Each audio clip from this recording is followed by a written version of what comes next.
हाय viewers, आज जो हम टॉपिक लेकर आए हैं वो है हमारा पिछले वीडियो का next part, that is relation between various elastic modulus part 2, जिसमें हम y is equal to 2 eta 1 plus sigma को प्रूव करेंगे। हम डिराइव करेंगे इस वैल्यू को, और इससे पहले जो वो हमने डेरिवेशन किया था उस वीडियो को देखना चाहें तो चैनल को सब्सक्राइब कर लीजिए, बेल आइकन को दबा लीजिए ताकि आपको नोटिफिकेशन मिलते रहे। आपको अगर वीडियो पसंद आए तो आप उसको लाइक कीजिए और ज़्यादा से ज़्यादा अपने फ्रेंड्स के बीच में शेयर कीजिए। तो चलिए हम स्टार्ट करते हैं इसका डेरिवेशन। हमने इस डेरिवेशन स्टार्ट करने के लिए y is equal to 2 eta 1 plus sigma हमें सॉल्व करना है। तो उसको सॉल्व करने के लिए सबसे पहले हमने क्या किया, कंसिडर किया है, एक क्यूब कंसिडर किया है। क्यूब है ABCDEFGH, जिसकी साइड की लेंथ जो हमारे पास है वो L है। हर साइड जो हमारे पास है उसकी लेंथ कितनी है, L है। अब यहाँ पे हमने क्या किया है, टेंजेंशियल फोर्स लगाया है। टेंजेंशियल फोर्स लगाया है। टेंजेंशियल फोर्स जब हम इसमें लगाते हैं, अप्लाई करते हैं, तो हमारे पास जो नीचे का बेस है वहां पर ना अप्लाई करके हम ऊपर अप्लाई करते हैं, तो ये E वाला जो है वो E डैश पे शिफ्ट हो जाता है, F जो है वो F डैश पे शिफ्ट हो जाएगा। तो नीचे का बेस वैसे का वैसे ही बना रहेगा। अब यहाँ पे जो एंगल जिसपे शिफ्टिंग हुई है वो हमारे कितने हैं, थीटा और थीटा। ये हमारा कहलाएगा शेयर स्ट्रेन, क्योंकि इतना हमें चेंज मिला है।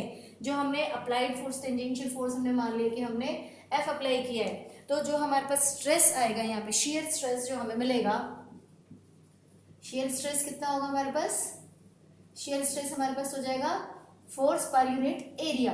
तो फोर्स हमारे पास क्या है, चाहे तो आप उसको force per unit area, force हमने अप्लाई किया था F और लेंथ हमारी कितनी थी L, तो एरिया कितना हो जाएगा L स्क्वायर। और हम यहाँ पे अगर शेयर स्ट्रेन की बात करते हैं तो शेयर स्ट्रेन हमें कहाँ से मिलेगा, जो ये एंगल यहाँ पे सबटेंड हुआ है फोर्स अप्लाई होने के बाद, क्योंकि यहीं पे हमें चेंजेस दिख रहे हैं, चेंज इन द एंगल। तो यहाँ पे शेयर स्ट्रेन जो हमें मिल जाएगा वो कितना हो जाएगा, shear strain is equal to theta.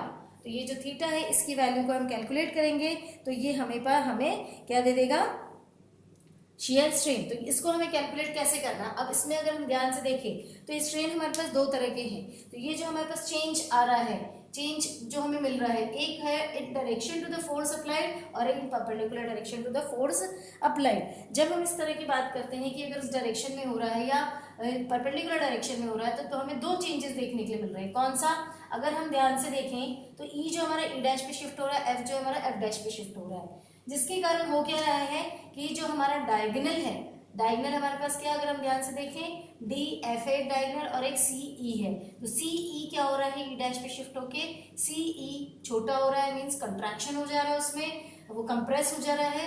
दूसरा जो डी एफ था वो बढ़कर डी एफ डैश हो जा रहा है, मींस उसमें एक्सपेंशन हो जा रहा है। तो यहाँ पर हम क्या करेंगे कि हमारे पास स्ट्रेन और स्ट्रेन दोनों तरह के हम निकालेंगे, एक कॉन्ट्रैक्शन भी निकालेंगे और एक एक्सटेंशन भी निकालेंगे, और फिर टोटल हम शेयर स्ट्रेन को कैलकुलेट थीटा करके निकाल सकते हैं।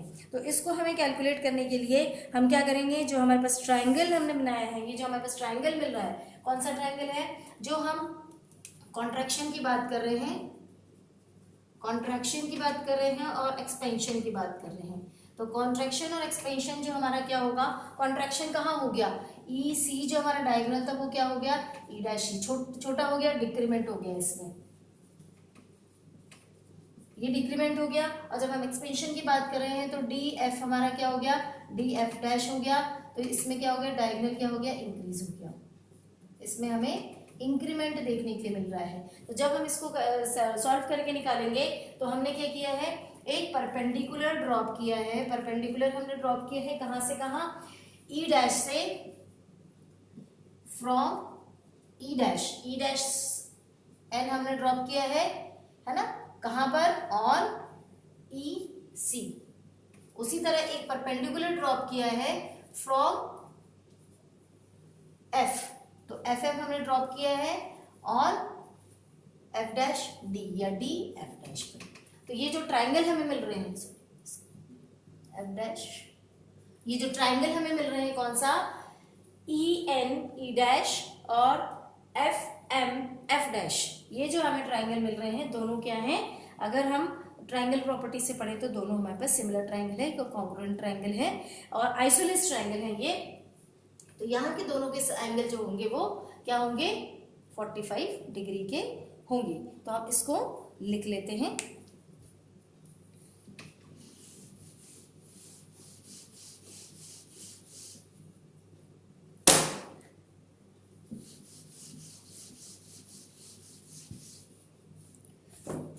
तो जो हमें दो ट्राइंगल मिले हैं उन ट्राइंगल का हम लिख लेते हैं। ट्राइंगल कौन सा है हमारे पास?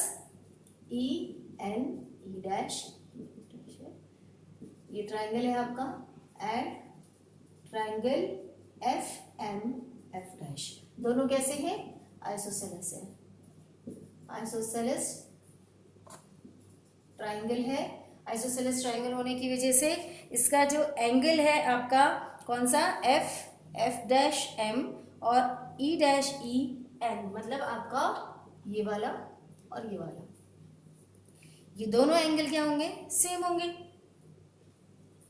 Angle E dash E N is equal to angle F dash M, दोनों इक्वल है और दोनों का एंगल कितना है? 45 डिग्री का, क्योंकि दोनों आइसोसेलेस ट्राइंगल है और एट पॉइंट एन और एट पॉइंट एम 90 डिग्री बना रहे हैं। तो ये दोनों 90 प्लस 90 दोनों मिला के एडिशन इनका क्या हो जाएगा? 90। तो दोनों आइसोसेलेस होने की वजह से ये दोनों क्या होंगे? बराबर होंगे, तो 45 डिग्री के होंगे। तो यहाँ पर आपका जो एम एफ डैश है ये हम वैल्यू निकाल लें, और या फिर हम उसकी वैल्यू कैलकुलेट करके हम उसमें सब्स्टिट्यूट कर लेंगे, तो हमें क्या मिल जाएगा? Length of the cube. अभी हमारे पास लेंथ ऑफ द क्यूब कितना था? जो हमारा सी डी ई एफ था उसका लेंथ, ओरिजिनल लेंथ कितना था? एल।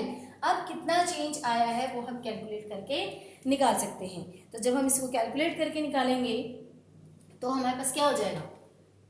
ये ट्राइंगल हमारे पास दोनों एंगल निकल गए, ये 45 है, ये 45 है, ये 45 है और ये 45 है।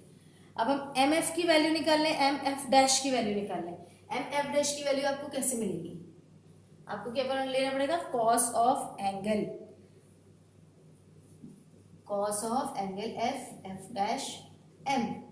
यहाँ पे कितना आ रहा है? तो ये आएगा बेस अपॉन हाइपोटेन्यूज। तो बेस अपॉन हाइपोटेन्यूज आपका कितना हो जाएगा? बेस अपॉन हाइपोटेन्यूज, बेस हो जाएगा आपका M F dash upon F dash. तो यहाँ पे एम एफ डैश की वैल्यू आपको कितनी मिलेगी? F dash cos of F dash M. ये कॉस एफ डैश एम कितना था? 45 डिग्री। तो ये आपको मिल जाएगा F dash cos of 45 degree. Cos of 45 degree कितना होता है? 45 डिग्री का कॉस कितना होता है? 1/√2। तो यहाँ पे सब्स्टिट्यूट करके आपको एम एफ की वैल्यू कितनी मिल जाएगी? F dash upon √2। ये आपको इसकी वैल्यू मिल गई, एम एफ डैश की वैल्यू मिल गई। अब एम एफ डैश की वैल्यू अगर हम देखेंगे तो साइड एक लेंथ कितनी है हमारे क्यूब की? मैंने आपको बताया था जो हमने ओरिजिनल क्यूब लिया था उसकी लेंथ कितनी थी? एल। अब कितनी हो जाएगी हमारे पास? अब हम डी एफ निकालेंगे तो डी एफ क्या हो जाएगा? √2L था, क्योंकि डायगोनल था। अब डी एफ और डी एम दोनों बराबर है, तो डी एफ और डी एम दोनों की वैल्यू √2L है। और जब इसका एक्सटेंशन हम निकालेंगे तो इंक्रीज इन लेंथ जो हमें मिलेगा बाय ओरिजिनल लेंथ निकाल लेंगे, तो हमें क्या? एक्सटेंशन स्ट्रेन मिल जाएगा। ये हमें क्या मिला आपका? F dash by √2। पहले की लेंथ कितनी थी? Length of cube A B C D E F G H was L, ये एल थी। तो उसका डायगोनल कितना था? डायगोनल डी एफ था या ई सी था। दोनों की वैल्यू कितनी थी? √2L। ये आपकी वैल्यू थी। जब आप L और L से निकालेंगे, डायगोनल निकालेंगे, तो L² + L² पाइथागोरस थ्योरम निकालेंगे तो आपको इसी की वैल्यू कितनी मिल जाएगी? √2L। अब एक्सटेंशन आपको निकालना है, तो एक्सटेंशन में क्या निकालेंगे? आपने ये अभी लेंथ निकाली, ये कितनी है आपके पास? M F dash is equal to F dash upon 2। अब ये हम क्या करेंगे? ये आपको एक्सटेंशन लेंथ मिली है, ये आपको ओरिजिनल लेंथ थी डायगोनल की। अब आप क्या करोगे? एक्सटेंशन शेयर स्ट्रेन, ये अगर आप निकालते हैं तो आपके पास क्या हो जाएगा? Change in length by original length, change in length by original length. तो ये आपके पास कितना था, change in length means M F dash upon original length कितना था डायगोनल का, √2l। अब एम एफ डैश की वैल्यू को आप सब्स्टिट्यूट कर दीजिए। जब आप सब्स्टिट्यूट करेंगे तो आपको मिल जाएगा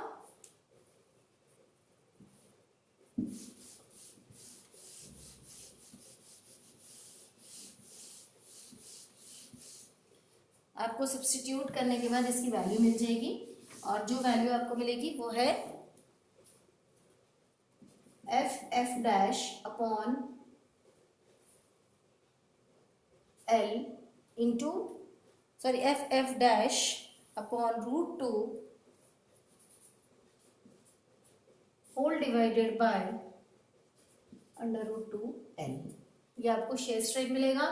तो आप इसकी वैल्यू अगर कैलकुलेट करके देखेंगे तो आपको मिल जाएगा F dash upon 2l, √2 into √2 आपका 2 हो जाएगा। तो ये आपको उसकी वैल्यू मिल जाएगी। और यदि हम इसको आगे कैलकुलेट करना चाहें, हम इसको शेयर स्ट्रेन से रिलेट करना चाहें, तो शेयर स्ट्रेन जो हमारे पास है F dash by 2 is equal to theta, S F dash by 2 is equal to theta. अगर हम थीटा कैलकुलेट करके देखें इस डायग्राम से, तो ये जो थीटा की value F dash upon 2 is equal to theta, तो एफ डैश अपॉन 2 यहाँ पे क्या आ जाएगा, थीटा। तो यहाँ पे हमें शेयर स्ट्रेन की जो वैल्यू मिलेगी, एक्सटेंशन स्ट्रेन,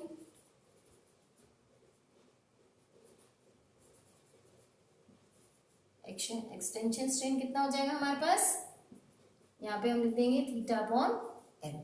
तो हमें कितना मिल गया, थीटा अपॉन 2।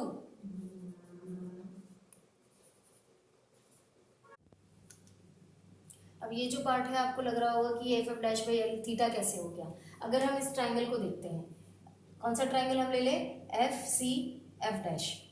तो ट्राइंगल अगर आप इसको ट्राइंगल आप कंसिडर कर लेते हैं एफ सी एफ डैश, अगर इसमें देखें तो टेन थीटा की वैल्यू अगर कंसिडर करें आप, tan theta is equal to base upon perpendicular upon base, perpendicular upon base. Perpendicular क्या है यहाँ पे आपका एफ डैश, बेस क्या हो गया F C, tan theta is equal to अब क्या हो जाएगा एफ डैश बाय एल। और अगर थीटा बहुत स्मॉल वैल्यू है तो ये theta is equal to tan theta is nearly equal to theta, तो उसकी वैल्यू हो जाएगी एफ डैश बाय एल। इस तरह से आपको ये theta is equal to F dash by L की वैल्यू मिली है, जो हमने यहाँ पे सब्स्टिट्यूट किया as in the form of theta. तो हमें एक्सटेंशन स्ट्रेन क्या मिल गई है, थीटा बाय 2 मिल गया है। अब ये थीटा बाय 2 के लिए हम आगे सॉल्व करेंगे कि हमारे पास जो ये डायगोनल्स है, डायगोनल जो हमें मिला है वो कितना इंक्रीज और कितना डिक्रीज हो रहा है, ये हम कैलकुलेट करके निकालेंगे। जब इंक्रीमेंट और डिक्रीमेंट निकल जाएगा तो टोटल चेंज इन डायगोनल जो हमें मिलेगा वो एक्चुअली आपको देगा टोटल शेयर स्ट्रेन। तो शेयर स्ट्रेन हमें कैलकुलेट करने के लिए हम क्या करेंगे, सबसे पहले हम शेयर स्ट्रेन कैलकुलेट करने के लिए हम ये कंसिडर करेंगे कि जो हमारा ओरिजिनल चेंज हुआ है लेंथ, किसमें, change in the length per unit original change, इसको हम मान लेते हैं कि जो इंक्रीमेंट हुआ है in the direction of the force, ठीक है, वो हमने ले लिया अल्फा। ये आपका है length, change in length per unit original length in direction of the force, और दूसरा बीटा ले लिया आपने length per unit length in direction perpendicular to force, ये हमने मान लिया।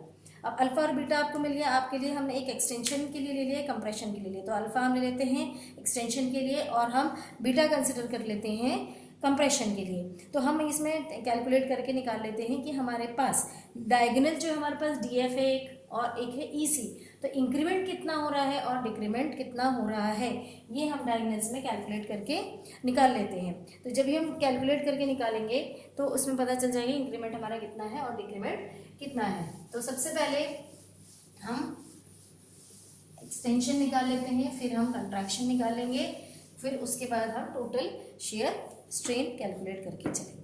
हमने अभी माना कि जो हमारे पास एक्सटेंशन कहाँ हो रहा है, एक्सटेंशन इन डीएफ यहाँ हो रहा है। तो एक्सटेंशन इन डीएफ हमारे पास कितना मिल रहा है, जो आपने अल्फा चेंज इन लेंथ जो आपने लिया हमने एक्सपेंशन के लिए लिया, इंटू स्ट्रेस कितना लगा था F/L², ये आपका हो गया। और किस में लग रहा है आपका DF में, इंटू DF, ये आपको मिल गया।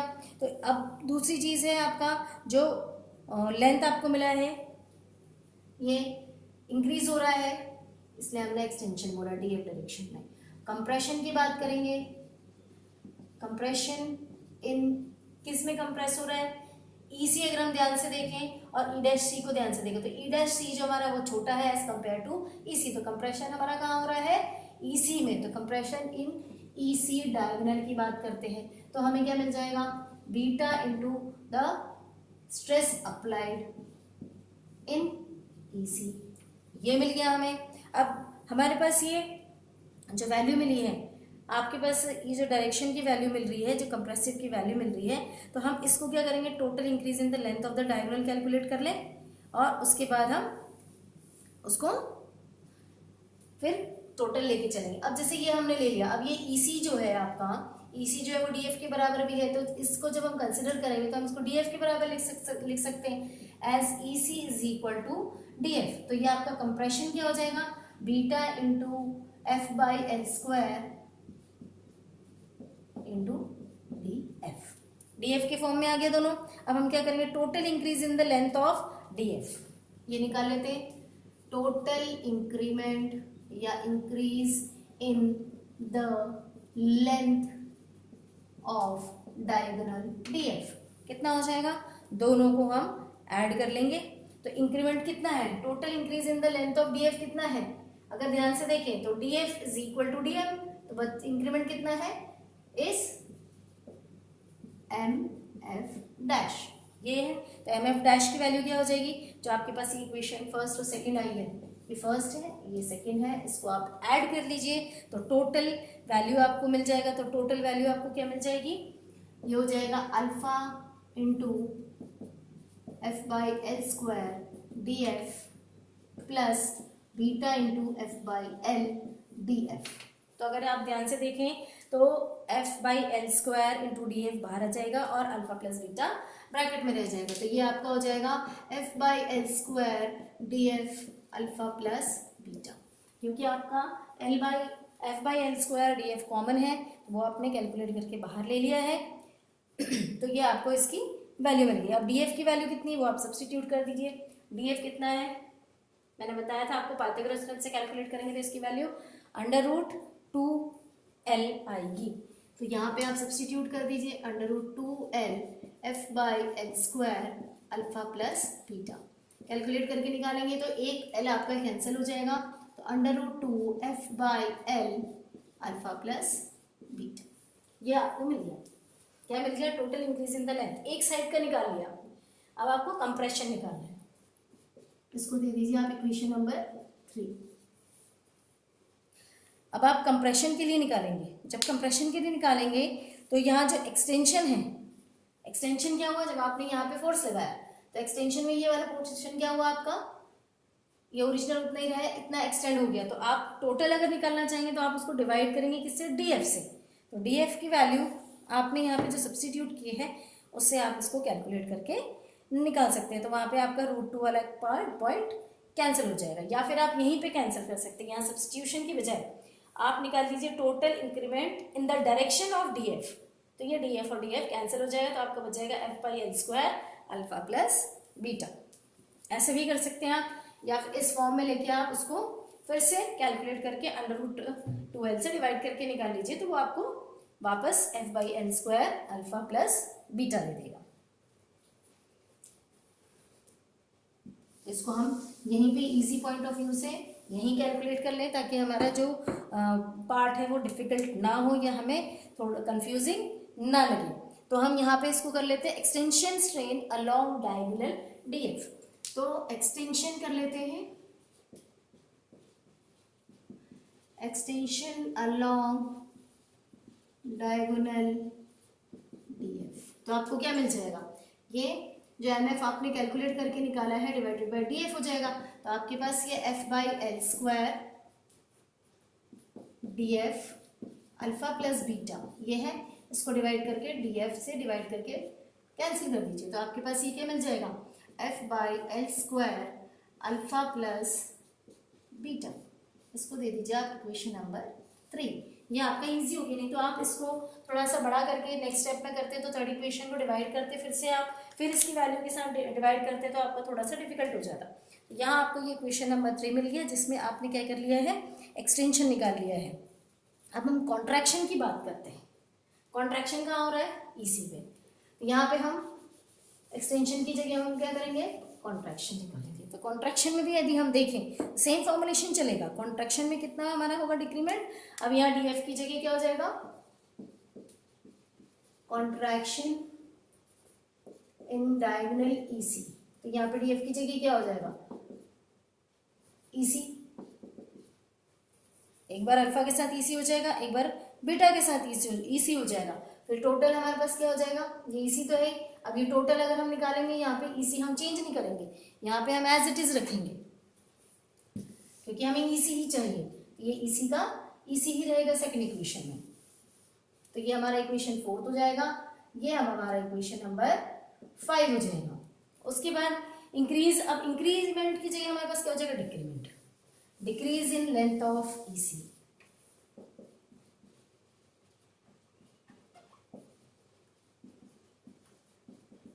ईसी कितना हो जाएगा, इस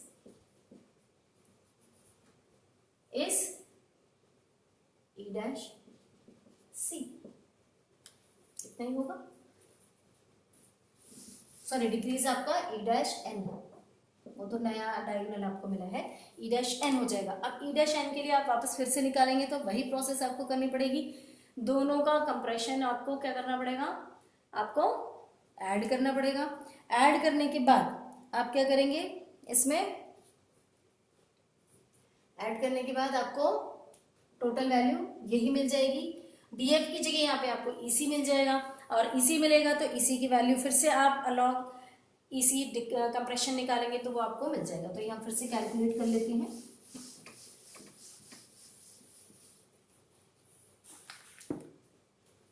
डिक्रीमेंट इन द लेंथ, दोनों को आपने ऐड कर दिया।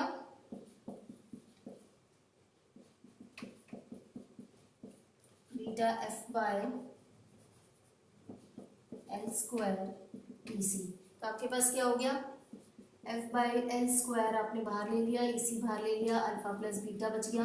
अब हम करेंगे डिक्रीमेंट या compression along diagonal EC।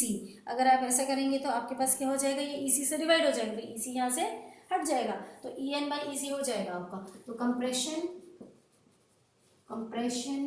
Along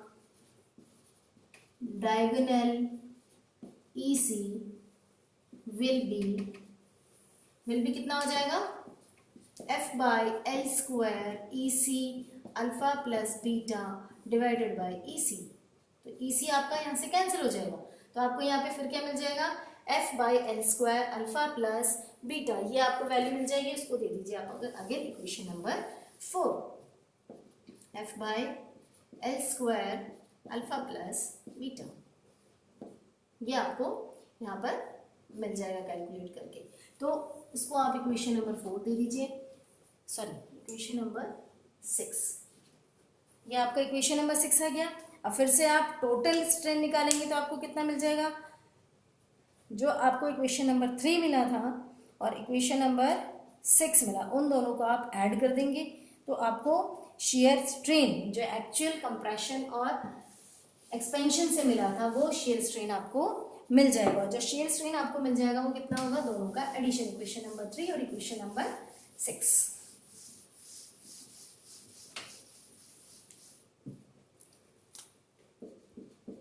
total shear strain is obtained by adding equation 3 and 6। तो आपको क्या मिल जाएगा, F/L² alpha plus beta plus F/L² alpha plus beta, means 2 times हो जाएगा, ये 2 times of F/L² alpha plus beta.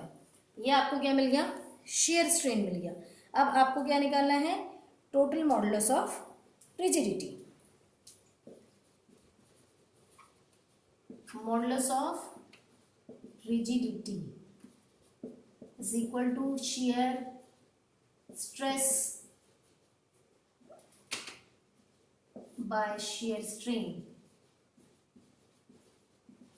shear stress by shear strain. shear strain आपने ये निकाल लिया है, टोटल shear strain आपका निकल गया. shear stress था आपके पास F by L स्क्वायर, तो आप ये सब्स्टिट्यूट कर दीजिए यहाँ पे. यहाँ eta is equal to F by L square upon 2 F by L square alpha plus beta. तो आपको ये मिल जाएगा, F by L square cancel हो जाएगा, 1 अपॉन 2 अल्फा प्लस बीटा. ये वैल्यू आपको मिल जाएगी. और अल्फा और बीटा की वैल्यू हमने पिछले वीडियो में कैलकुलेट करके निकाल लिया था, वो हमारे यंग्स मॉडुलस के टर्म्स में था, हमने पहले कैलकुलेट करके निकाला था. तो अल्फा की वैल्यू कितनी थी, 1 अपॉन वाई, और बीटा की value sigma upon Y. As alpha is equal to 1 upon Y and beta is equal to sigma upon Y. ये से हम क्या करेंगे, इक्वेशन नंबर 7 में सब्स्टिट्यूट कर देंगे 8 को. values of alpha and beta in equation 7. अब आपको क्या मिल जाएगा, आप इक्वेशन 7 में इसको सब्स्टिट्यूट करके सॉल्व करेंगे तो आपको मॉडुलस ऑफ रिजिडिटी का फॉर्मूला मिल जाएगा जो हमें प्रूव करना है. ये वाला part y is equal to 2 eta 1 plus sigma, इसको अब हम सब्स्टिट्यूट कर दें तो eta is equal to 1 upon 2 1 by Y plus sigma upon Y हमें मिल जाएगा. वाई कॉमन निकाल के हम ऊपर ले जाएं,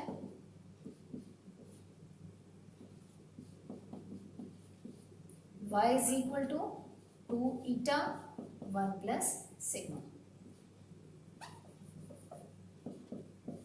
ये चीज हमें कैलकुलेट करके निकालना था.